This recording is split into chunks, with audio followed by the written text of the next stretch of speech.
What is up, everyone? Welcome back. I'm Jeremy, and today I'm going to be working on this Hutch.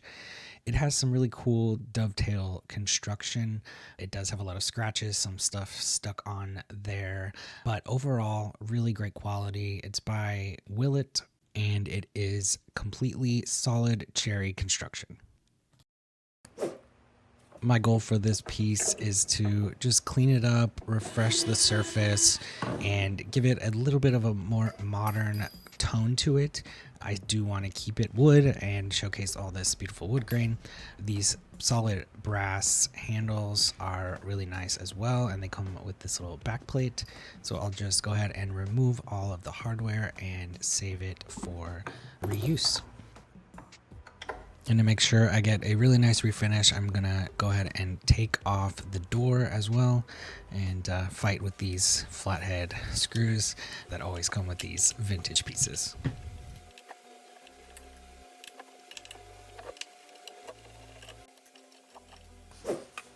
Before moving on to the stripping process, I am going to give everything a nice clean. I'm using a 50-50 mixture of denatured alcohol and water, and this will help cut through any furniture polish or waxes, as well as getting rid of any dirt and grime on the surface.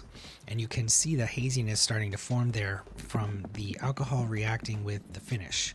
So this tells me that the finish was either lacquer or shellac, or some other alcohol-based finish. So this kind of gave me an idea that I will show you in a moment after continuing to clean all the rest of the pieces.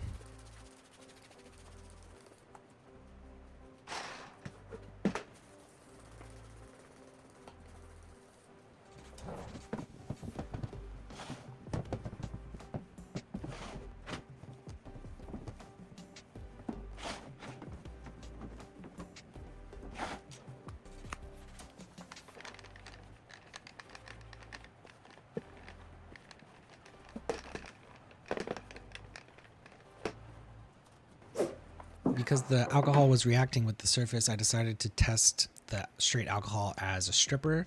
So I'm just pouring some alcohol all over the surface and letting it sit for a moment before seeing how well it does at allowing me to scrape it off. I'll just come in with a chip brush and just kind of spread a little bit, test how well it's breaking that finish, and then I'm gonna come back with my scraper and I'll just scrape off this top layer of the finish. This is going to help cut down my sanding time in the next step.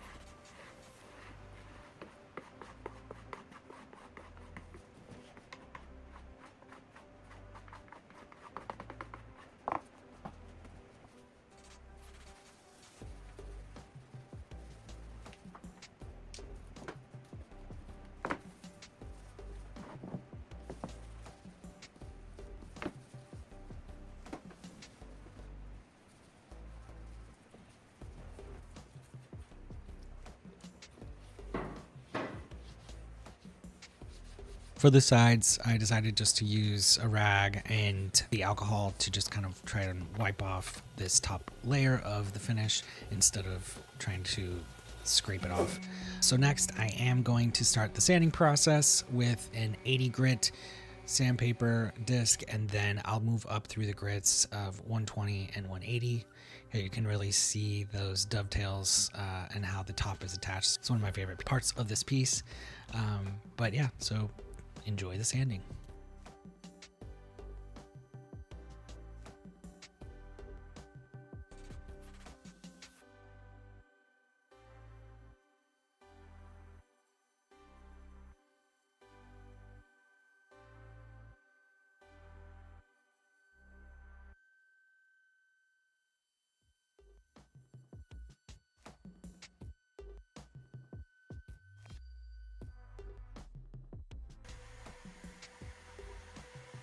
In between grits, I'll just use a little bit more alcohol to dust the surface and get all of the sanding dust off before moving up to the next grit.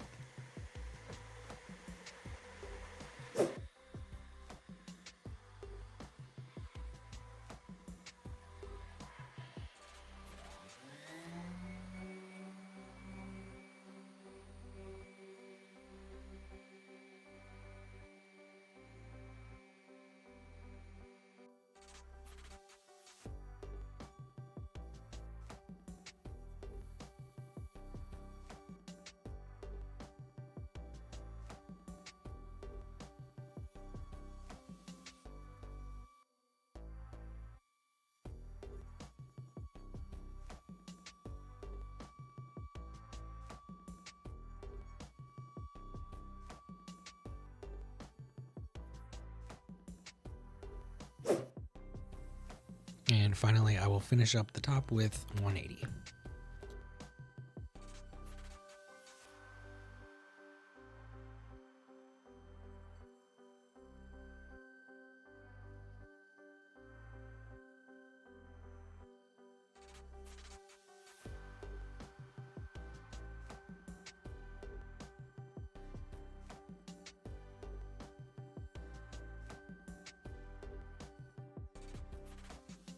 Now the top is done, I will move on to the sides and follow the same steps.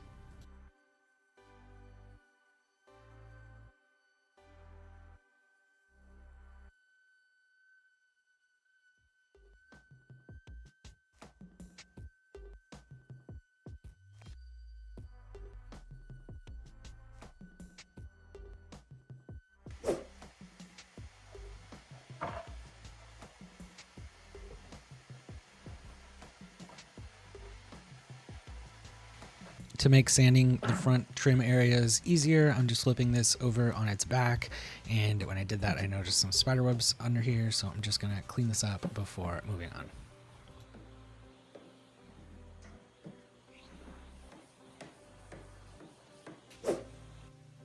For these front trim areas, I'm using my detail sander with a 180 grit sandpaper.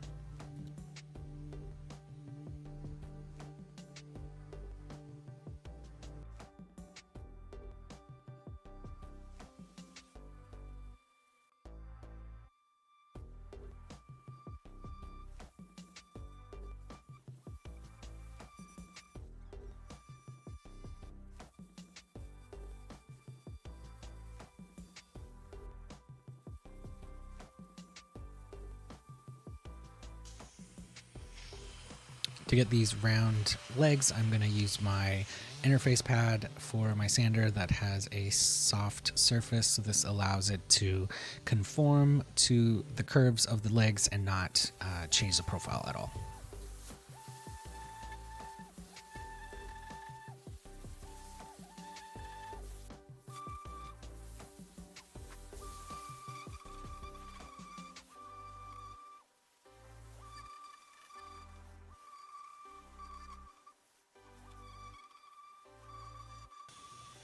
The detail sander is great, but can't fit everywhere, so of course a little bit of hand sanding in some of these grooves. And finally, I'll just clean up on the inside of the drawer boxes to make sure the surface looks nice and clean, but also it's very smooth for sliding of the drawers. Now that the body of the bottom part of the hutch is completely sanded down, I will move on to the drawers and the door. So I'll use a combination, I'm using my detail sander, but I'll use a combination of interface pads to go around some of these curved side areas on both the drawers and the door. When I'm using this sander, I like to make sure that I'm sanding in the direction of the wood grain at all times. With the orbital sander, it's not as necessary just because it is randomly orbiting, so it is scratching in all directions already. But with this one, it's not doing that, so I just want to make sure that I'm sanding in the direction of the wood grain, so if it does scratch at all, hopefully those scratches will be very small, but also in the direction of the wood grain and blend in.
here is the bottom part of the hutch all sanded down. And next we can move on to the fun part. So I am going to be using a paint wash in a 3:1 ratio in the color Algonquin by Fusion Mineral Paint. I'm using these measuring cups and they show the ratios on them, so I'll just fill the water to the 3 and the paint to the 1. That corresponds with that ratio mark, and this will give me a nice paint wash mixture for my piece. I'm using a paintbrush to apply the paint wash in long strokes in the direction of the wood grain.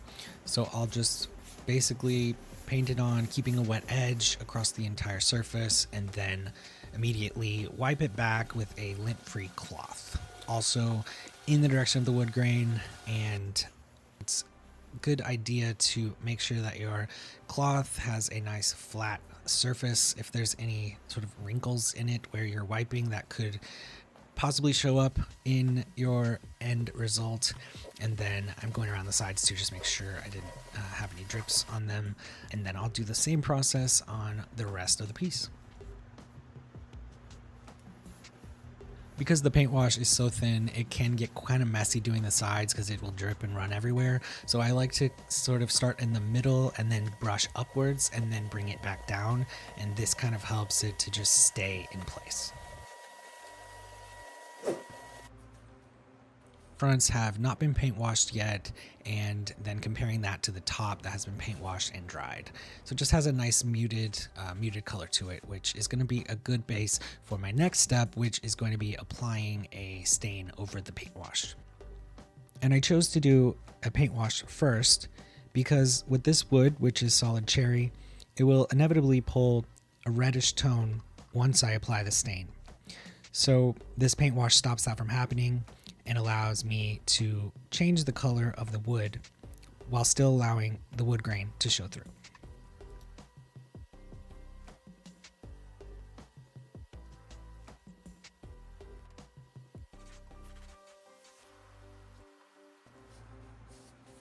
To help keep things tidy for these front trim areas, I'm just going to apply the paint wash with a rag, sort of like you would with a stain. So I'm kind of applying it and wiping it away at the same time.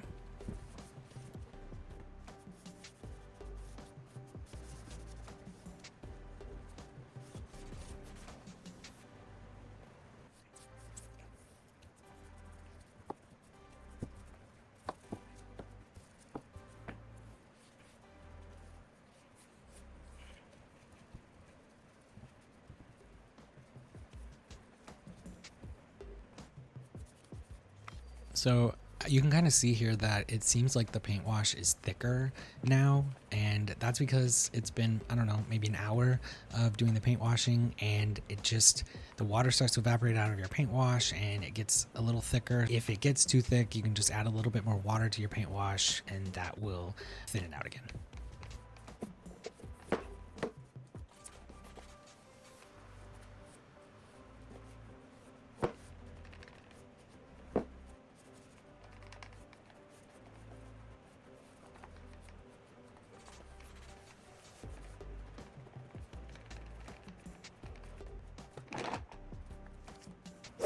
The water from the paint wash will inevitably raise the grain on the surface, so before moving on to my staining, I do just want to use very light sand over the surface to knock that back down and make sure it's nice and smooth.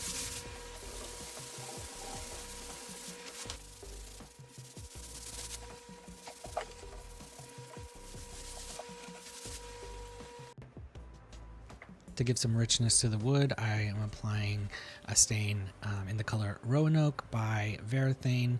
This is one of their fast dry oil-based stains, so it does dry in about an hour, and it says you can top coat it after an hour. So I'm just applying it. I like to go in circles, keeping a wet edge across the surface, and then finishing up in strokes in the direction of the wood grain, and then I'll come back and immediately wipe it back with a clean cloth.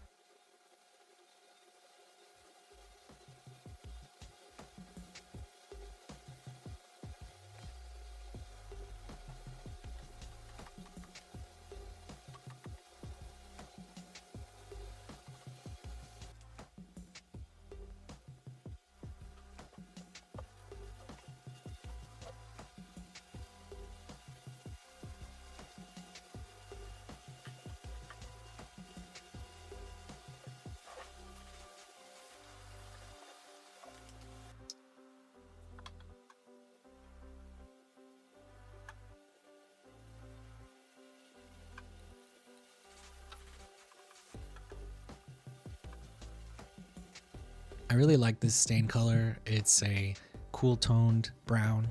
So everything I'm doing with this piece is with the thought in mind to cool the color down. So from red to leaning towards more of the cooler sides of the browns with gray undertones. And I think this will fit better in today's homes.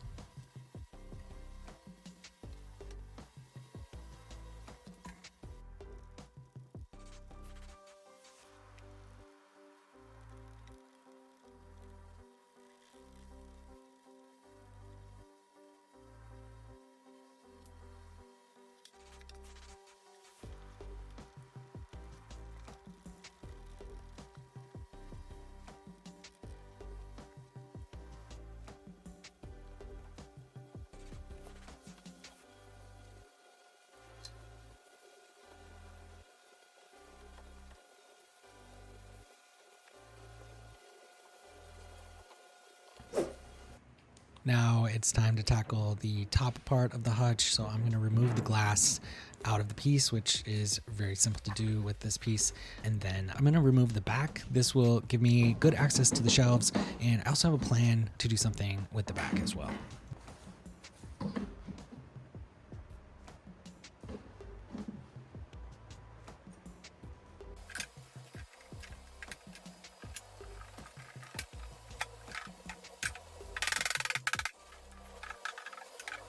I was having a little bit of trouble accessing the nails that were holding the back on, so I used a rubber mallet on the inside to push it from inside and then out, and that kind of popped out the nail heads and allowed me to easily get them out.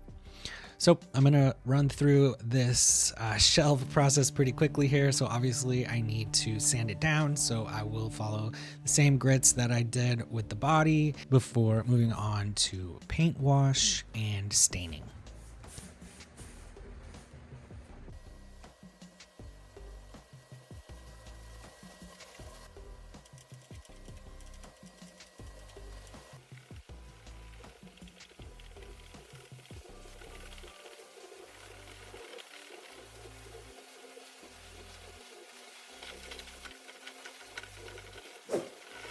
So like I said, I have a plan for the back. I wanted to do something a little different, and so I am going to paint it. So I am scuff sanding before cleaning off the sanding dust, and then I'll be painting it with a dark color. So I'm going with the color Black Fox by Sherwin-Williams, which is sort of a grayish taupe color that I think will complement the new stain really nicely and really allow the pieces that get put on the shelves and displayed to sort of pop off the background. So I think it's going to look really nice once it gets all put together. Now everything has dried and it is a couple days later. I am coming in with my top coat. So I'm using a matte polyacrylic, and to just give a little bit more depth to the color, I'm adding a little bit of this dark brown water-based dye stain. It is another cool toned brown, and that's gonna just bring another dimension to the surface.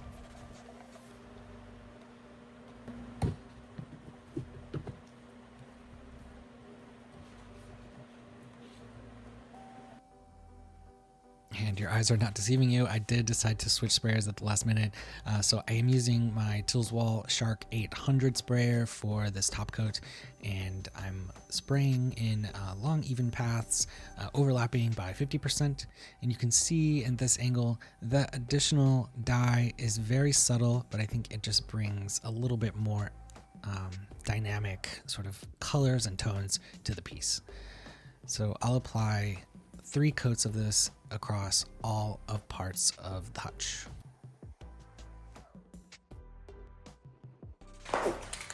I cleaned up the hardware off camera. It is all solid brass, so I boiled it with some water and vinegar and then used steel wool and Barkeeper's Friend to polish it up and remove all the tarnish. Now that everything's clean and dry, I am sealing it up with Mohawk's lacquer for brass. And now it's time to begin putting everything back together. So here I am fighting with the flathead screws to get the door put back on before putting on the hardware and finishing up with a few finishing touches.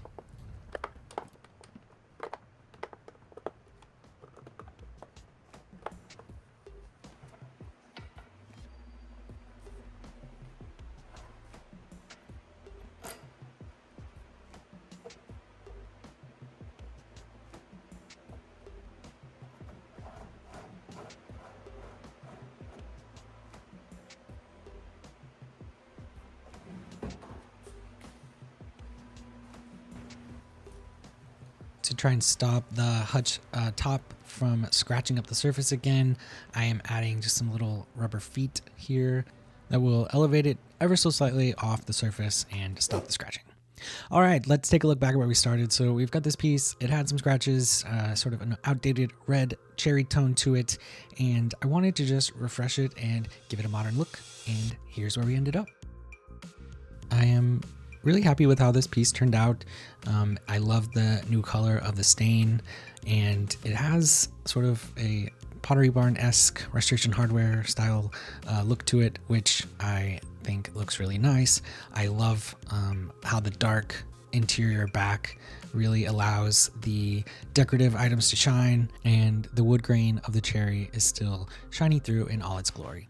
I'm curious to know what you would have done with this piece if it was yours, and also what you think of the new look. Let me know in the comments, and we will see you next time.